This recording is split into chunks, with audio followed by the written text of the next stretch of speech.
So now I would like to introduce the first speaker, Emily Paxhia. Emily is the co-founder and managing partner of Poseidon Asset Management. Emily has reviewed thousands of companies in the cannabis industry and has worked with founders in many capacities. She has helped to shape founders' pitch preparation.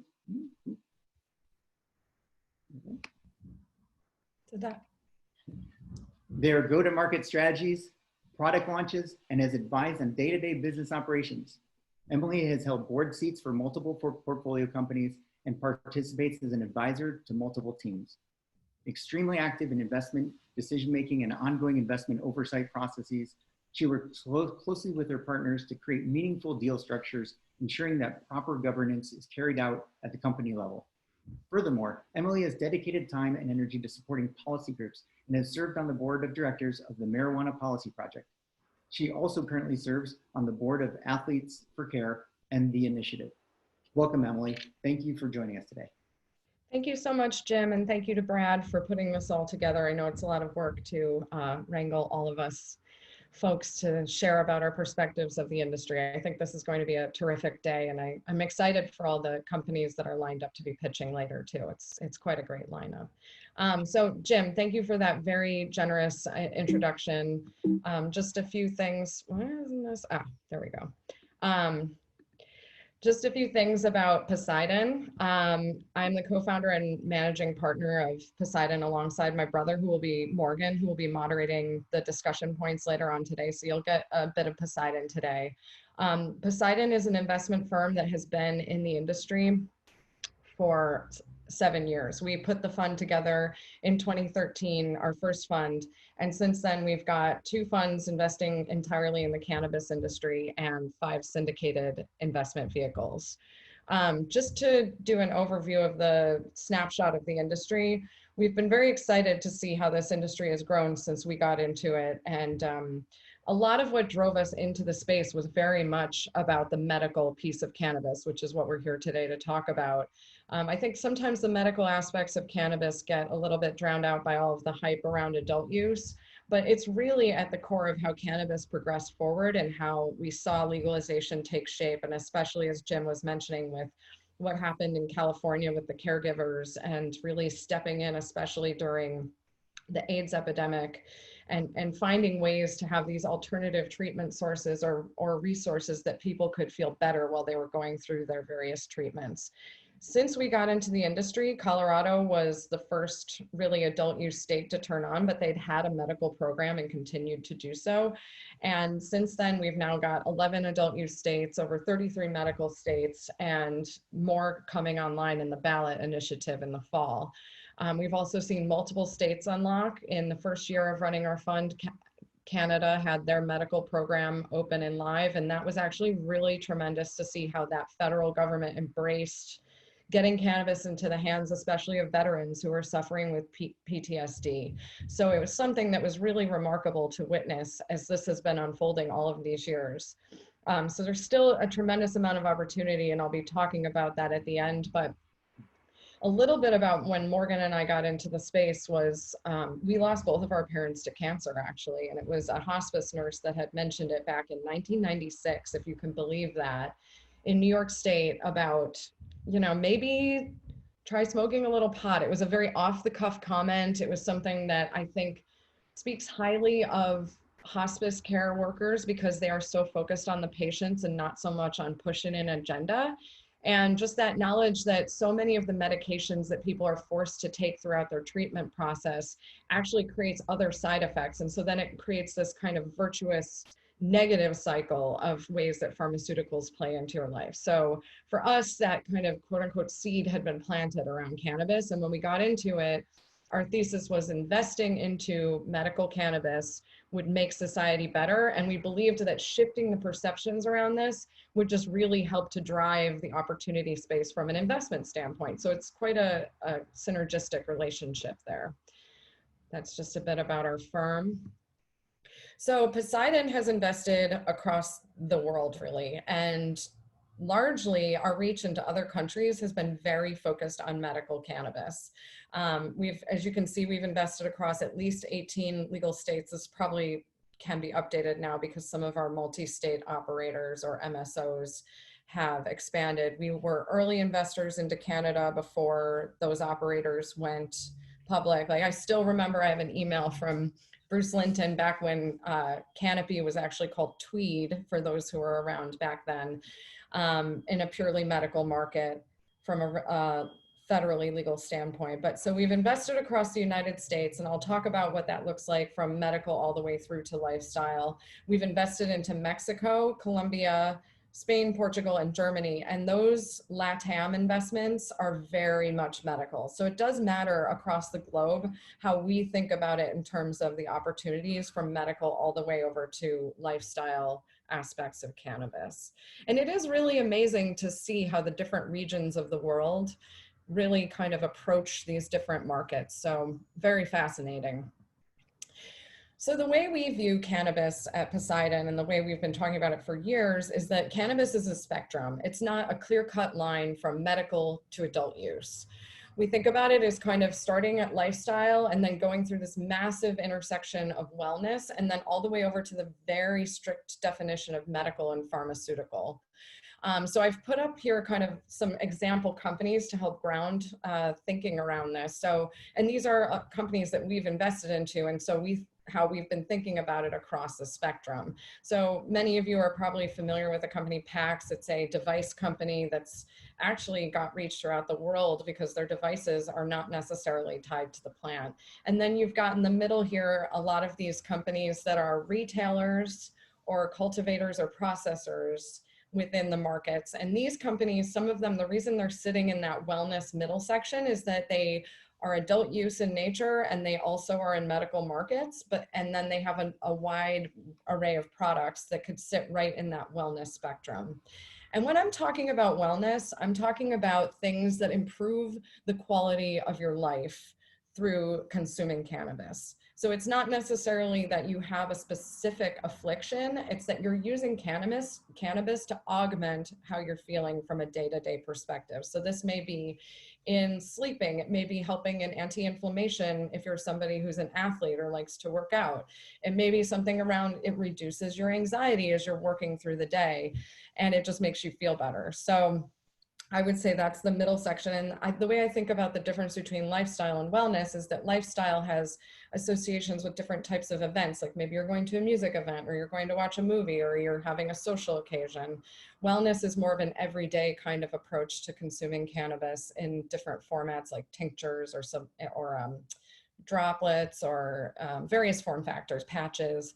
And then you have all the way over to the right on the medical/pharmaceutical side. And this is where we start to think about people doing clinical trials. They're looking for GMP EU certification. So you have something like Clever Leaves in Colombia that's producing cannabis and thinking about implementing it into the GMP supply chain globally.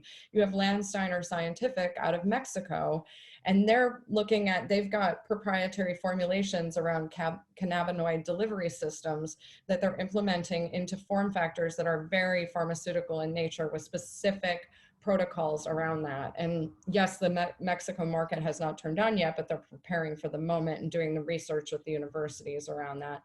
And then you have Respira, which is a new way of consuming without heating the product so that you can inhale or ingest cannabis without having the irritant or the changing of the molecules of heating it. So there's many ways to think about it. And I think it's really important because the timeline around these things is very different. Like lifestyle, wellness, this is all happening now. Pharma is something I think is going to have a longer tail in this industry.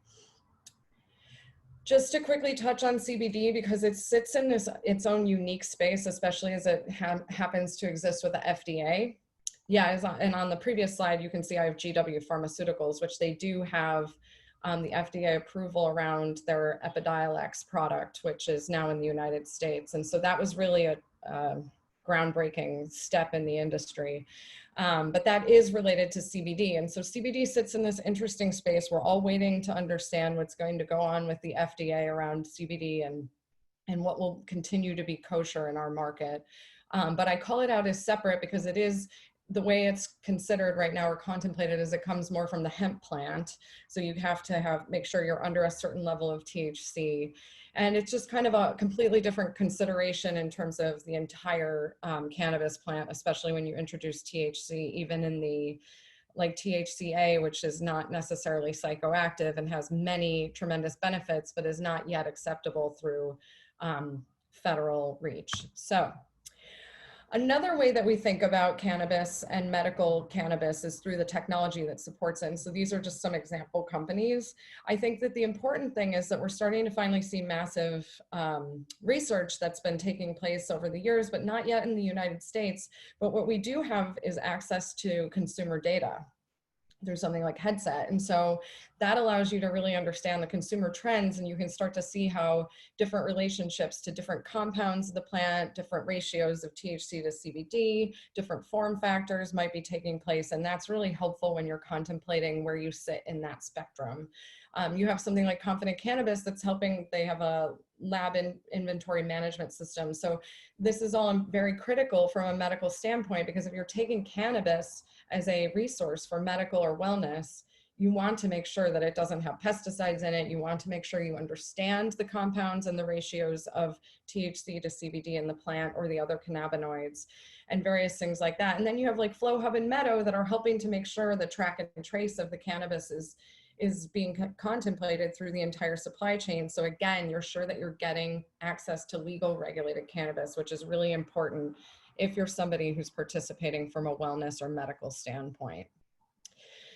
So just to think about where we are from an investment perspective on cannabis and how this ties to medical is that there's this Gartner hype cycle, which if you look it up, it's been related to any emerging market, broadly speaking. Specifically, tech has been a great area.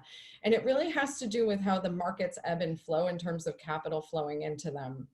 And for the most part, we've seen capital come in very quickly. There's been a lot of hype around it, which is aptly named. And then the capital will retreat from the industry if it feels like it's been treated poorly by certain operators, or if maybe the regulations are starting to become unclear. When it comes to the medical consideration around cannabis, it creates some stability when you think about it for investors, because medical cannabis, first of all, tends to pull better across the world by different constituents in terms of acceptability and openness to having legal markets around medical cannabis. So it's a very important aspect of this, because this is a lot of how people get comfortable with cannabis as a part of our lives. And that is how we are going to move towards this important participation of institutional capital. There are funds like ours in the industry, but we haven't yet seen the massive pools of institutional capital unlock.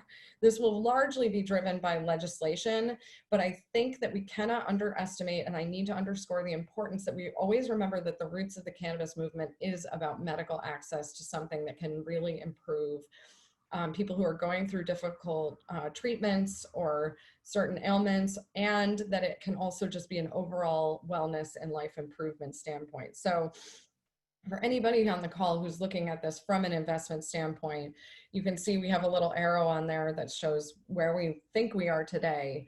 And we do think that there's a little bit more pain ahead, but we do think that when some of these legislative moments happen coming up, that institutional capital will come in. And importantly, that will help to support additional research around cannabis. So that kind of brings me through to just some key questions going forward for medical cannabis. And it's things that we are always contemplating as we're considering what the potential size of the market, the pace of the growth of the market, and where we'll end up with our exiting and driving returns for our investors.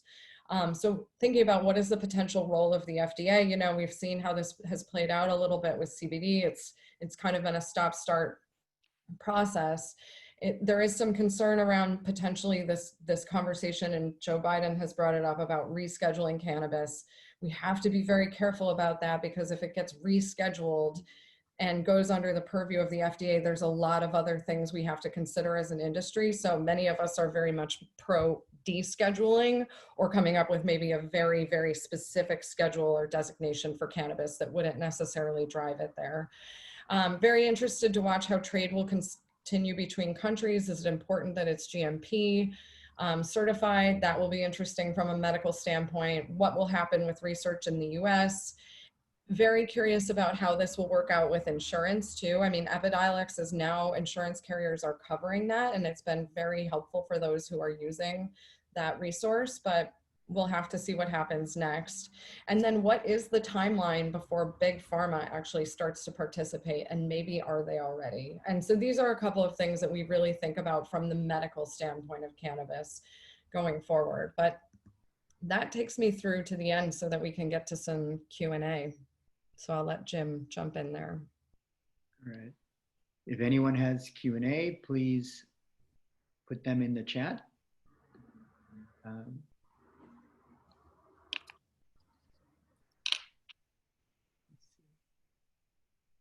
What are your thoughts on what the timing is of being descheduled and how this election is going to currently change maybe some of the laws?